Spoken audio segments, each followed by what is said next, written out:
አሁን የደረሱኝ ሁለት መረጃዎች አሉ። እነሱ ልንገራችሁ። በዛሬው ዕለት ጥቅምት 22 ቀን በምዕራብ ሸዋ ደንዲ ወረዳ ሲኖትራክ ባጃጅ ላይ ወጥቶ ሶስት ሰዎች ህይወታቸው ሲያልፍ እንደዚሁም በተጨማሪ ሶስት ሰዎች ከባድ ጉዳት አስተናግዶ የተባለው ጉዳቱ እጅግ ከባድ ከመሆኑ አንጻር ወደ አዲስ አበባ ሪፈር መላካቸውን እንግዲህ መረጃዎች የደረሰን ባጃጅ ላይ ነው። ይህ ሲኖትራክ የወጣበት እና ባጃጅ ውስጥ የነበሩት ስድስት ሰዎች ነበሩ። እንግዲህ ባጃጁም ያለ አቅሙ ነበር የጫነው። ከዚህ ጋር ተያይዞ እንግዲህ የሟቾች ቁጥር እንዲጨምር ሆኗል ነው እየተባለው። ሌላኛው መረጃችን የሚሆነው ደግሞ በታንዛኒያ ከባድ የሆነ ተቃውሞ ተቀስቅሶ 700 ሰዎች ህይወታቸው ማለፉ ተነግሯል።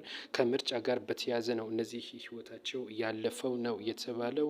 የተቃዋሚ ፓርቲ መሪዎቹ መሪ ቻዴማ እንዳለው ከሆነ ከምርጫው ጋር የተያያዘ 700 ሰዎች ህይወታቸው ማለፉን ገልጾ ከባድ ጉዳትም እንግዲህ አስተናግደዋል ያለው። በርካቶችም የአካል ጉዳት እንደደረሰባቸው የተነገረው። በታንዛኒያ እንግዲህ ከምርጫ ጋር በተያያዘ እንደዚህ እንደሚያጋጥም ተነግሯል።